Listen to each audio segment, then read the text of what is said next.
What's going on, Orlando Magic fans? Welcome to the Six Man Show Postgame Live, presented by Rockham. Magic lose a third straight heartbreaker against a playoff Western Conference team, this time to the LA Clippers, 197. That one to me hurts worse than the other two in its own unique way. The other two, I thought the Magic were not good enough to win the game and didn't deserve it. And to an extent, I think tonight is the same way. But I thought the Magic were more deserving to win tonight than they were in the other two games. And so to get that close and to just not make a couple plays at the end and fall short really, really hurts. However, I'm definitely more positive after tonight's performance than the other two, because I felt like we belonged in the same conversation as the Clippers tonight. And so I'll give the Magic credit for that. But anyway, welcome to the show. We'll talk, obviously, a lot more about this game tonight. But welcome. I'm producer Kevin. Glad you're here. Welcome to the show. This is the Six Man Show Postgame Live, presented by Rockham. Rockham, the presenting sponsor of the Six Man Show Postgame Live all season long. They've been awesome. Really fun to work with them this season. They're the world's largest sock store, and they're located in Orlando, just down the road from Kia Center. They sell really cool and innovative socks and underwear for some of your favorite sports teams and other brands. I got to show off these ones they just sent me. These are some brand new stuff boxers. Are you kidding me? Look at these. I don't know. If you're in any kind of wild and wacky undergarments here, there's nothing more wild and wacky than some stuff boxers. So check them out at rockham.com. Obviously, we're big fans of them, and a lot of their employees are big fans of the Orlando Magic. So definitely check them out and use that code MAGIC20. I'll get you 20% off your order at rockham.com. And obviously, big shout out to Rockham for sponsoring the show all season long. It's hard to believe, guys. This is game number 73. That's wild. We now have 9 games remaining in the season. In some ways, that's great. In some ways, might not be so great. We'll look at, obviously, a little bit later, some of the scores and how they impact the standings. But so far, it has not been a good night for the Magic. I'll just a little spoiler alert for you there. We did get a super chat here from Ty Mr. TV. Says, I'm not sure if it's P5's handles. Teammates not getting open enough, but we desperately need a ball handler decision maker. Thank you for that super chat, Ty. It's a mixed bag for me. Part of it is, and I think the biggest part of it is, and I had to remind myself of this down the stretch of all of these games, and especially the one tonight, Paolo is 21. That's what I think it comes down to. Paolo Banchero is 21 years old. And I think 26, 27-year-old Paolo doesn't make these same mistakes that we were seeing repeatedly. Paolo tonight with 7 turnovers. Especially, I think he had 2 in the final minute, something like that. Really, really tough. And so on the one hand, Paolo, I thought, had a pretty good game tonight. The exception being some of the decision making down the stretch, which is something we've seen from this team over these 3 games. But again, I have to remind myself, and especially tonight, I'm reminding myself that this team is super young. 21-year-old Franz, Paolo, 22-year-old Franz. Just kind of is what it is.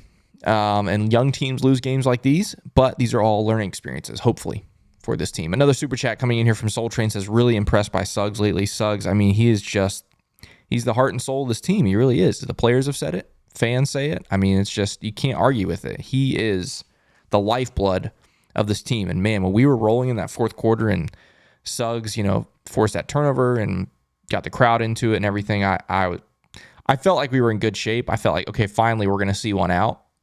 And we didn't. So credit to the Clippers. I mean, the Clippers, if you ask me, that team is built for the postseason. That team is absolutely built for the postseason. I know we've heard that many times about the Clippers, and they've always, come up short in the last couple seasons. But with the pieces that they have around them, I think obviously depth is going to be an issue. But man, James Harden, Paul George, Kawhi Leonard, great scorers of the basketball, 2 of the best defenders in the league, and James Harden isn't necessarily a slouch when he tries. I think they're a really, really good team. And the Magic gave them everything they could tonight. They mentioned on the broadcast, but freaking, what was it? How much did Kawhi played just under 38 minutes tonight. Clippers gave us their best shot, and it came down to the final possessions there. Anyway. All right, let's go to the chat. I'm going to try to, this is what I want to do. I really want to kind of breeze through some of this today. I'm not going to hit every message. We'll look at the box score. I really want to talk about what's happening around the league and in the standings in the coming days. Obviously, the Magic play again tomorrow. But it's been a really significant night for the Magic in the standings. And there's still several games going on, so there's a lot of other moves that can be made. But the Magic are finding themselves in a very difficult position now because of these 3 results here. But anyway, we'll talk more about that in a second. Going to the chat now. Rom says, still a good game, but a heartbreaker. We should not lose the next 4. That'd be nice. Speaking of which, I'm glad you said that. It's still a good game. That was a very entertaining basketball game. I thoroughly enjoyed that. Obviously hated how it ended. But as a neutral, I would have loved that game. I loved how defensive it was. Obviously, there were a lot of turnovers that were kind of sloppy, but especially the back and forth in the fourth quarter was really fun. Jeremy says 3 in a row in what feels like the same way. Sort of, yes. End of the game, yes. Magic in a game late, not being able to make enough plays down the stretch, and a more experienced team doing it. The only way that I feel like tonight is different, and the reason why I'm more optimistic tonight than I have been in the previous 2 games, is our starters weren't trash. They weren't good. Don't get me wrong. They were not good. Franz, not good tonight. Paolo, I thought was okay, except for taking too many threes again. Wendell was bad. But to be fair, he got hit in the face early on. But regardless, they were better than they were on Wednesday, that's for sure. Wednesday, the starters were awful. Tonight, Jalen Suggs plays well. Paolo, like I said, I thought played pretty well. And you didn't have to be totally and completely bailed out by your bench, although your bench was the reason you were kind of in the game at the end. And I'll talk more about Mo Wagner in a little bit, who was my MVP for the night. So in some ways, yes. If it was the same script, in some ways, a little bit different. Excuse me. Thanks Praises says, Gary, Jalen, Paolo, and Caleb should have all been on the floor for those last possessions, period.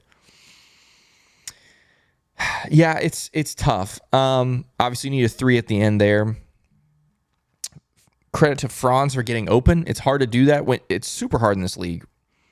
When teams know you need a 3 to find a way to get open from beyond the arc, especially with so little time on the clock, and you know they're going to foul, which, by the way, it looked like, I don't remember who it was, maybe Kawhi. Somebody was fouling Franz on that 3 in the corner. Would I have loved to see Caleb find a way to get in there? Sure. The thing with Caleb is he hasn't quite yet become I don't want to say elite, a very good off-the-ball player yet. We're not seeing him flying around screens and stuff to get open. To be fair, how much of that is scheme that the Magic aren't doing versus how much he's able to do it, I don't know. But we don't see him, flying around screens a lot to try and get open. And in a situation like this where you have to get a quick 3, that's what you need. And so, yes, I would love to see more 3-point shooters out there, but, it's rough. Magic bound. Why didn't Mosley challenge? Yeah, it's tough. It's a tough situation for Mosley there because if you think it's a 50-50 call, you can challenge it, but then you lose your timeout. And so what the situation then becomes is how, Paul George gave them a 3-point lead there with, what was it, like 6 seconds left? I don't remember how much time was left. 5, 7, whatever it was. Then you have to go the length of the floor and get a 3 without a timeout. Or on the other hand, if it's a 50-50 shot, you take that challenge and you win it, then you get the ball only down 1. So I personally do wish he would have challenged, but I understand why he didn't. Because if he wasn't very sure, I understand why you want to save that timeout so you can advance the ball. I get it. I do wish he challenged it, though. Oh, man. Didala says, well, this feels like crap. Yeah, a 3-game losing streak. Not a great time for it either. Not a great time for it. Isaac talking about Paolo's 3s. Never in the flow of the offense, just lazy walk-up 3s. Yeah, a couple more of those tonight. It's hard to understand. He had a couple that were in the offense, and the one that he made tonight was in the offense, in the flow of the offense. But, yeah, it's kind of disappointing there. Santi says, my heart has been getting broken all week. I love my Magic, but these have hurt. These have hurt really bad. But, again, I'm trying to convince myself that these are learning experiences for this young team. Especially a guy like Paolo tonight, who in the final minute of this game, obviously he hit a big bucket, which is great, but then The last couple of possessions were a mess, really. A learning experience for him, hopefully, against two guys that if I were him, I'd be watching their game on both sides of the ball in Paul George and Kawhi Leonard. Two elite scorers, two elite defenders. And so, he's 21. He's 21. He should have moments like this against two of the best defenders in basketball. That should happen. The fact that it doesn't happen more often is credit to Paolo. He's 21. Soul Train says, Suggs has been the most important player at times lately. Agree. Warp 10 says, I need a Kevin post-game therapy session tonight. I'm getting a little worried. Here's the thing. Here's what I'll give you to chew on. The Orlando Magic, no matter how we finish this regular season, the Orlando Magic are not going to play the Los Angeles Clippers in the first round of the playoffs or Sacramento Kings. And in some ways, they're not playing the Golden State Warriors. While the Warriors are the 10 seed in the West, I don't think they're a very good team. They do have weapons like a Steph Curry that puts you away on Wednesday night. And no matter the team you play in the first round, they're not going to have that guy. They're going to have some guys that are comparable. But you will not play the Clippers in the first round. You will not play the Kings. Those two are better teams than you will play in the first round, if you ask me. And so for me, that's where the silver lining is. It's almost like, if you're doing kind of strength training and stuff, as you build muscle, let's say you're lifting 200 pounds, you're struggling, you're pushing really hard. You can't get up 200. You get really close, but you can't quite get there. Then someone gives you 150 and it's easy, right?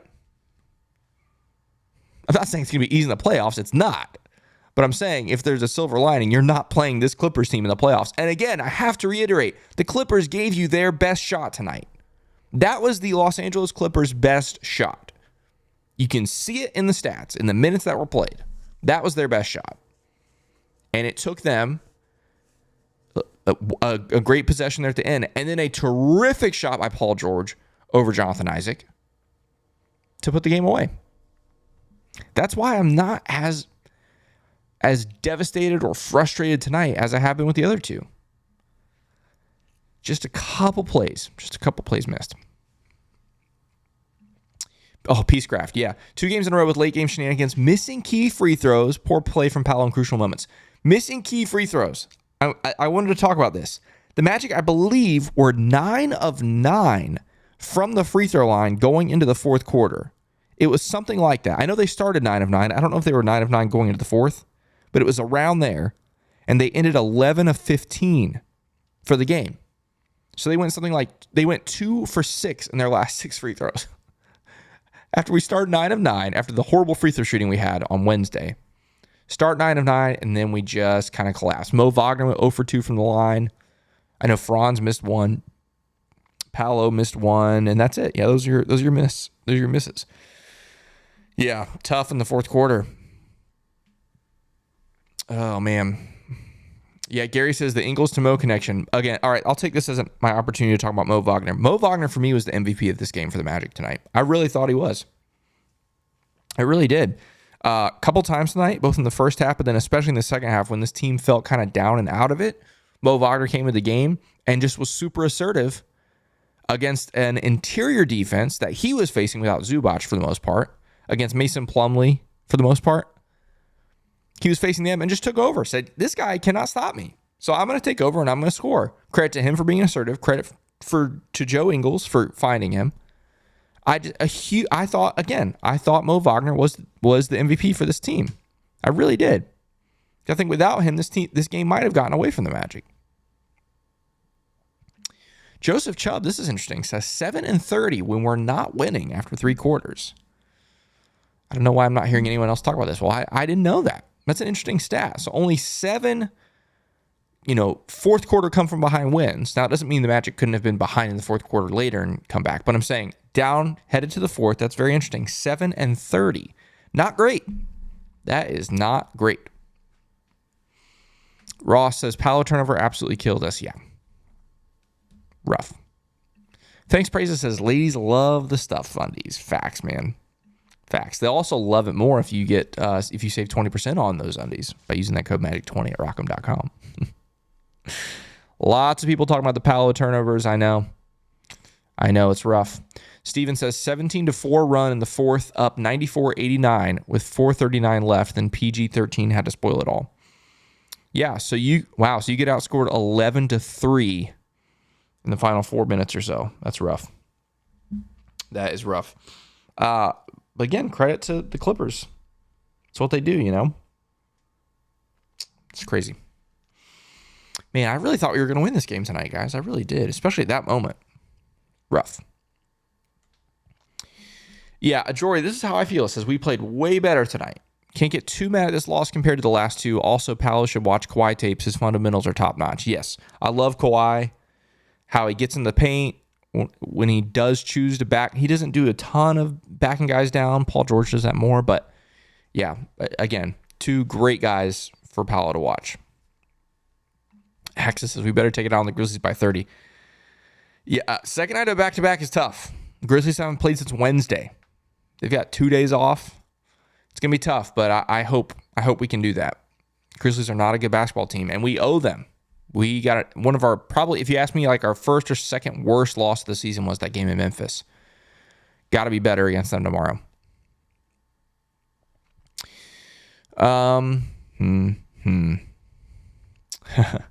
Robert says, bring back the 9-game winning streak starting lineup, please. Wow, that would be wild. You start Goga and Anthony Black again. Anthony Black again. I wish he could have found a way to play some minutes in this game, but whatever. Oof. In 8 says, Wendell's not a starting caliber center in the NBA. Wendell has not been good lately. There is no way to sugarcoat that one. Wendell has been pretty disappointing. Steven says we're 2-8 against the Pacific Division this season. SMH only beating the Lakers and Suns at home. Yeah, I mean, to be fair, we're talking about the Clippers and the Lakers and the Suns and the Kings. I mean, those are some of the best teams in basketball, you know? Again, we got to remember our place in the league. While we are overachieving this season, while we are ahead of schedule, 2-8 against those teams when, you know, our best players are as young as they are, that doesn't really surprise me. Obviously, would love to be better, but doesn't really surprise me. Didal says, Clippers are tough, man. You have to deal with at least 2 of Kawhi, Paul George, Harden, and WB. Why am I blanking on who WB is? Who is WB? Who are you talking about, WB? I don't know who WB is. Who's WB? I don't know. Are you talking about Russell Westbrook, maybe? Oh, WB being Westbrook. Oh, okay. Never mind. At all times, and then Zubac feasting against Dell. It's just a matter if they want to show up. Yeah, that's the thing. I think they said on the broadcast the 18th ranked defense in the league. No. That's because of injuries and because of lack of, effort. When this team tries, that is a top 10, maybe top 5 defense in the league. Like, they are tough. They are tough. Oh, man. Oh, yeah, Didalis. I hated this. Joe Ingles tapping the ball to a Clipper player when the rebound fell within 4 blue jerseys was brutal. Brutal. Hated that. Joe Ingles does that all the time, and it's usually fine, but that was not a great moment. Not a great moment for Joe. Oh, man. Do you believe it says, how are we going to get 5 straight and get a treat from Luke? Well, you got a chance starting tomorrow. We'll talk more about the schedule here in a little bit, but a lot more winnable games coming up in this stretch before it gets hard again to close out the season. All right, we're going to take a moment to look at the box score here. Again, I don't want to take a lot of time. Again, it's a pretty underwhelming box score because I really want to talk about what's happening around the rest of the league and the standings and obviously the spreadsheet and all that good stuff. Franz tonight, 13 points, 5 of 13 from the field, 0 of 3 from 3, including the 2 in the final few seconds there, 3 of 4 from the free throw line, 3 boards, 3 assists, 2 steals, and a block. Only 1 turnover, but not Franz's best game. Franz is struggling right now. Again, can't really sugarcoat it. Really need Franz to start playing better as we get into the postseason. But it feels like we're running out of time for that. Paolo, I thought tonight was a lot better. than he was, on Wednesday. 23 points for him. If you take away the 3-point shooting, which he was 1 of 6, he was 7 for 12 from the field. Got to the rim a lot. Obviously got a lot of easy dunks there in the fourth quarter. Went 6 of 7 from the line. You love to see that. 8 boards, 2 assists, 2 steals. But yes, the dreaded 7 turnovers, including 2, if I remember correctly, in the final minute. Those hurt. Like, those very much the difference in this game.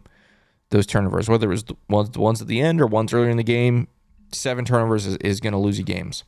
We already talked about Wendell. Bad night for Wendell. Just 2 points, 5 boards. Only getting 5 rebounds in 23 minutes when the Clippers missed 44 shots. Yeah, not great. Not great. Gary, glad to see Gary back. I think he's a huge difference maker for this team. Ends up with 8 points, 3 of 6 from the field, and 1 of 3 from 3. Hit his only free throw. Jalen, love Jalen. Obviously, maybe didn't shoot the ball particularly great from inside the arc tonight. 6 of 14, but 2 of 4 from 3. Hit his only free throw. Also had 5 assists, 3 steals, 2 blocks, 5 total stocks for Jalen. I thought Jalen was terrific tonight. Jonathan Isaac, quiet night for him compared to how he's been playing lately. 3 points. Hit a 3 to get that. Had 5 boards and assists, a steal, 2 blocks, including a really, really big one, which was really exciting. Caleb Houston tonight. Get this. He took and made a 2. Went 2 of 3 from 3-point line, 3 of 4 from the field in total. I thought Caleb played pretty well tonight, especially considering only played 14 minutes. Came in and did his thing pretty well. Cole Anthony started really well tonight. Didn't necessarily finish the best. 8 points on 3 of 10 from the field, 2 of 5 from 3. 3 boards, 2 blocks for Cole, which is always fun. But the ill-advised turnaround fall-away jumper over Kawhi Leonard in the fourth quarter there, did not love that at all. That is not the kind of play you want to do. I love the confidence, I guess, but yikes. Joe Ingles tonight, 5 points for him in 18 minutes. Did go 1 of 2 from 3. I loved Joe Ingles' pass when he was on the ground. Like, what a brilliant play. Mo maybe should have even converted that, but great play by Joe there in that moment. And then, like I said earlier, my MVP for the night, Mo Wagner, I thought was terrific. A difference maker, 12 points, 9 boards in just 18 minutes, 2 assists, a steal. I thought Mo Wagner was terrific tonight, and the reason the Magic were in this game down the stretch. Looking at the Clippers, just a couple things to point out. Kawhi Leonard, 29 and 11 on 12 of 21 from the field. He was elite. Also had 5 assists, 4 steals, 2 blocks. Good grief. That guy's a monster. You hold Paul George all night long. 12 points, 4 of 14 shooting, but of course he hit the one that really mattered there down the stretch to put the Clippers up 3, the lead that the Magic could not come back from. And then James Harden tonight, you hold him too. 11 points, 3 of 12 from the field. 8 boards, 4 assists, 4 steals. Hate to see that. But again, 11 points on 3 of 12 shooting for James Harden. I mean, defensively, you couldn't ask for much more from the Magic tonight. This is a game that will actually probably help their defensive rating. Like, it was really, really well defended by the Magic. But just not enough. Not enough offense on the other end. Looking at some of the team stats tonight, Magic win the second and fourth quarters. Losing the third quarter there. Really slow third quarter start, which we've seen several times this season. Magic actually lose points in the paint. That's interesting. Clippers get 19 fast break points. I don't know the numbers off the top of my head, but I would be surprised if they average 19 fast break points. I would guess the Clippers are a little bit of a slower team. That seems like a lot. I hate to see the Magic give up that many, regardless of how many the Clippers usually average. Giving up 19 to the Clippers should not be happening. 36 bench points for the Magic. 14 turnovers for the Magic. They did have 10 in the first half, if I'm not mistaken. So to have 4 in the second half is pretty impressive, but 16 for the Clippers. So a good job by the Magic once again. Let's look at some of these shooting stats really fast here before we look at some of these scores. Clippers shoot 48% from the field. Magic shoot 44%. Clippers go 33% from the three-point line. They only take 24 threes tonight. Magic go 10 of 29. Magic end up shooting 11 of 15 from the free throw line. Again, below 80%. I mean, below 75% this time. 73%. Just not good enough. It stinks because you start 9 of 9. But wow, end up 11 of 15, and it really costs you. You miss 4 free throws in a 3-point game. Man, that's rough. You get out-rebounded by the Clippers. Second game in a row, you get out-rebounded. Very uncharacteristic for this team. You do have 8 blocks, which was really fun tonight. Jonathan Isaac, Cole Anthony getting in on the action, especially tonight. So, yeah, not the best there. Not the best from the Magic. Let's just keep on rolling here. Let's do the scores and the standings and all that good stuff. Then we'll come back to the chat. Obviously, the Magic lose 197 to the Los Angeles Clippers to fall to 42-31 on the season. 11 games over 500, still exciting and all that stuff. Stinks because the home court stuff is really falling apart here. I shouldn't say falling apart. 25-11 at Kia Center is still very impressive, but the single-digit losses looked really good earlier. We get a super chat here from Isaac Ford. Oh, we had one earlier. Sorry, Soul Train was first. He said, Magic would be scary with a guard that can get 40-plus. Imagine. Then we have Isaac Ford says, when Paolo used to have a positive plus-minus in games, heart. It's coming, guys. It's coming. Thank you guys for the super chats. It is coming. All right. Wow, what a great time to pull up the scores, because we see that the Sixers and Cavs, 2-point game with 28 seconds left. Very interesting. And down here we have the useless Portland Trailblazers down by 46 right now to the Miami Heat. Yeah, I said that right, 46. Those same Trailblazers better come into Amway. I can't believe I did that. It's the first time I've done that all season long. Come into Kia Center on Monday. Those same Trailblazers better show up. I don't want to see the Trailblazers have the best game of the season on Monday. No, we can't do that. The Knicks have come all the way back against the Spurs. You hate to see that. The Knicks were down by 20-something in the second quarter. Now they are down by just 3 with 11:30 to go. I assume the Knicks will come back and win that game. I'd be shocked if the Spurs held on, which is going to be tough. The game that really matters, that's already final, is the Pacers beat the Lakers by 19, 109-90. Impressive win for the Pacers tonight over the Los Angeles Lakers, despite 24 and 15 from Anthony Davis. Really, really matters for the standings. And I'm going to stall a little bit here. I'm going to come to the chat while we stall here for this this Sixers-Cavs result, because there's 28 seconds left here. Let me come back to the chat and see what you guys had to say here. Soul Train says, the only difference between the Magic, Cavs, and Thunder is that the Magic don't have a guard that can get you 40 points occasionally. 100%. Not even close to it. We have a guard that can maybe get us 25 off the bench. Maybe, if he's feeling like it. Cole. Outside of that, we don't have anybody close to that. Imagine if we had a guy that can score a little better. Yeah, it'd be pretty impressive. Man, this is a good point. It says Zubac is feasting. Goga would have slowed him down. I think that's a great point. I think I think Bitadze absolutely could have gotten some minutes and play well against Zubac. I think you're totally right about that. Even if it's like a 10-minute, 8-minute stretch even. The hard part is that Mo Wagner was also playing really well. And so, yeah. But yeah, I think you're totally right. Arto says, I didn't like conceding the switch onto Suggs. That's what really killed us late in the game. I don't know. Jalen Suggs, such a good defender. I didn't mind it.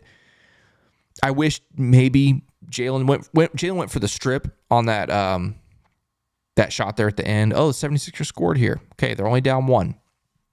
Jalen went for the swipe down instead of contesting the shot. I wish maybe he would try to contest the shot. I know he's smaller, but you never know. It didn't really bother. I understand what you're saying. To me, it didn't really bother me because Jalen's such a good defender.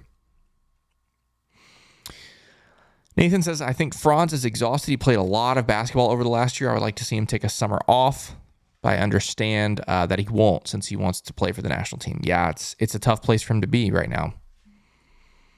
Tough place.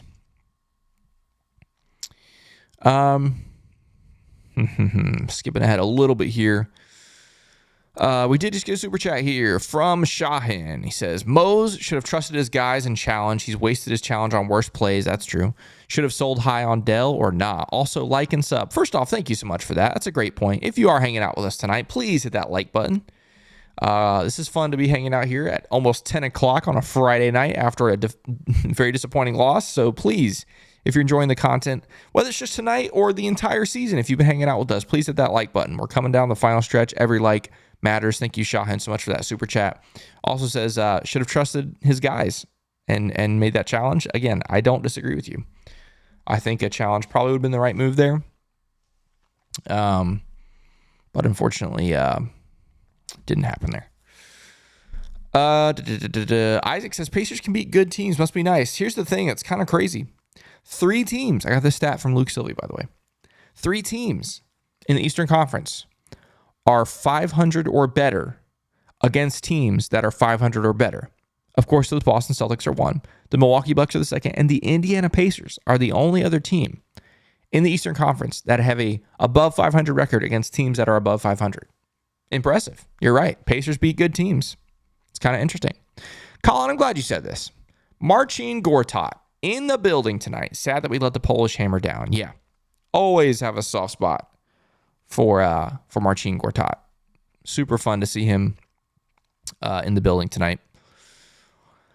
Soul Train says, luckily Paolo is young and can afford to work heavily in the summer. He just needs to be smart with recovery.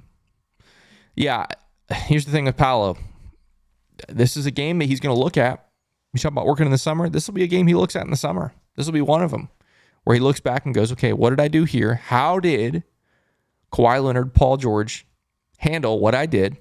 How did they combat it? How did they stop it / force a turnover? And what can I do differently next time? / how can I learn from Kawhi and PG on how I can defend these moments? You know, tonight was just a learning experience for this team. Unfortunately, it could be a costly one when you look at the standings, but a learning experience for this team. So Philly and Cleveland are clearly playing the foul game, as only about 2 seconds have passed in the last 5 minutes of me talking. But yeah, wow. Trailblazers are now almost down by 50. Hate to see that. Isaac said Pacers also get smoked by bad teams, though. That's facts. That is facts. Jeremy says, did Luke get that stat from Lockdown Magic? Because Philip was talking about that on the pod. I'm not sure. I don't know if he got that from Philip or if they both saw it from the same place, or I have no idea. No idea. Shout out to Philip Rossman-Reich, by the way. The Podfather. Timelapse says, we also have tough decisions to make on Wendell and Fultz this summer. Absolutely. Big time decisions. Big time decisions. I think one of those is easier than others. As much as it hurts to say. One of those is easier than others. All right, while we're waiting for this game, let's go ahead and look at let's do our spreadsheet. Why not? Why not? Let's go to our spreadsheet. Good time to run a spreadsheet. These are old games. Let's get rid of these two. I forgot to do that. Here we go. Okay, tonight these are the games that are going on. Obviously, we'll look at the Sixers Cavs score here in a little bit. Tomorrow, the only game of significance is the Magic playing the Grizzlies at home. Then Sunday night is interesting. You get 2 gimmies for the Heat and the Sixers. Heat play Washington. Sixers play the Raptors. But then over here, this is interesting. The New York Knicks host the Oklahoma City Thunder, who have had some bad losses lately. And then the Cavs play in Denver to start their West Coast road trip. Look at this stretch here for the Cavs, by the way. At Denver, at Utah, second night of back-to-back at Phoenix, then at Lakers, and second night of back-to-back at Clippers. That's crazy. Crazy. But yes, Sunday, Thunder, Nuggets. That's a big set of games there for the Knicks and Cavs, respectively. Yeah, the other two, though, I wouldn't count on the Wizards or Raptors to help the Magic out. That's for sure. Interesting set of games here over this weekend, which is why the game that's happening right now is super, super important for the Magic. I'm talking about Sixers Cavs, which is still somehow have 12 seconds left in this game. What is going on in this game, and why is it taking so long? I'm going to have to pull it up on my phone. I committed once again to seeing a game through, and we're going to do it. Unless it goes to overtime. If this game somehow magically finds a way to go to overtime, okay, it's over. Cavs win 117-114. Okay, so this is gonna have big implications here. I'm gonna pull up these scores again. Big implications here for the Magic because it's not trending in the right direction. here for the Magic on these standings.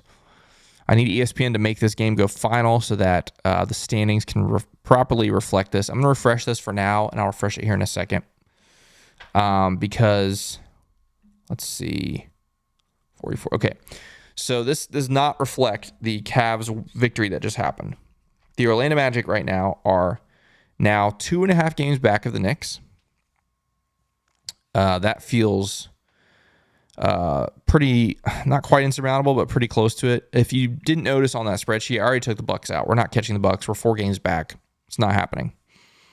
The thing that's really troublesome, though, is the Magic are now just 1 game ahead of the Indiana Pacers. Just 1 game. That hurts. The good thing is you own the tiebreaker. So the Pacers would have to finish a full game ahead of the Magic to be ahead of the Magic. But a game is a game. So the Magic now just have a 1-game lead over the Indiana Pacers. Additionally, because the Heat are going to win this game, the Magic will only have a 2-game lead over the Miami Heat. Not good. It's not good. Especially because the Heat do own the tiebreaker. So the Magic would have to finish a game ahead of the Heat to be ahead of the Heat in the standings. Which means also the Magic are only 2 games out of the play-in. So we knew this 4-game stretch would be tough. We really wanted a 2-2. You go 1-3. Hate to see that, but this is the stretch where the Magic can start to rack up some more wins and maybe gain a little bit of space between those teams that are behind you. Looking here to the schedule, before we come back to the standings once they're refreshed, it starts tomorrow. You get Memphis at home, then Monday you get Portland at home. I know tomorrow's the second night of a back-to-back, but you have to go 2-0 in these games. You have to. You absolutely have to beat the Grizzlies and the Blazers. You have to. You also have to beat the Hornets. So you have to go 3 out of 4 here. Period. No buts about it. Have to. You can beat New Orleans. We've proven that. Just proved it last week. But that's a tough game. New Orleans is a tough team. You're on the road. I wouldn't write that down as a win. But you have to win 3 of the next 4. And then you have to at least split the Chicago and Houston games. And then who knows? Hopefully the Bucks by then, and it looks like it, the Bucks will maybe not have a lot to play for, maybe anything to play for in those last 2 games that we have against them, but we'll see. We will see. All right, coming back here to the standings, I'm going to refresh this because the Cavs game. That was. Okay. That did include that game. Did it? That must have included that game. They must be 44-29. That might be accurate then.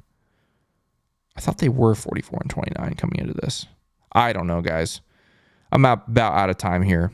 But there it is. Okay. That's what I was looking for. They are 45-29. So the Magic are 2.5 games back of 4, 2.5 games back of 3, 1 game up on 6, and they are about to be 2 games up on 7. It is a little bit dicey, folks.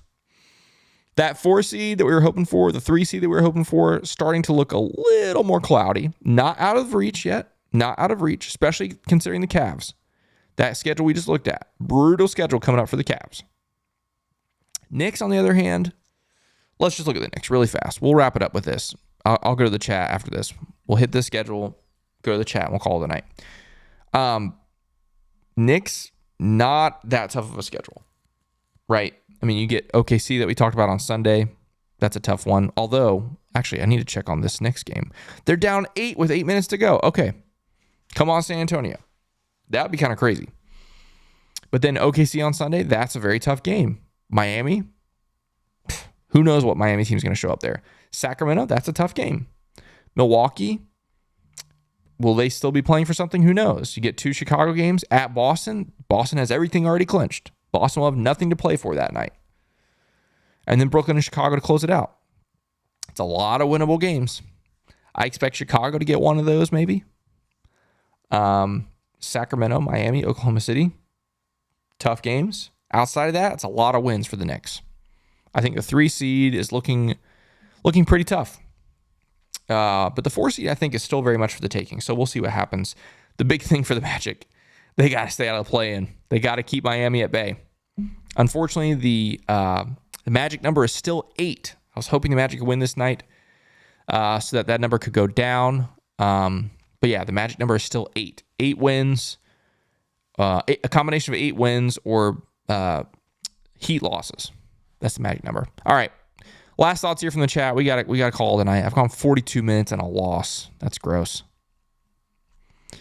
Yeah, Cavs won. That's awesome. Yasiel says, what if the Magic lose to Memphis? That would be tragic. Second night of back-to-back, always tough, but you cannot lose that game tomorrow after losing tonight.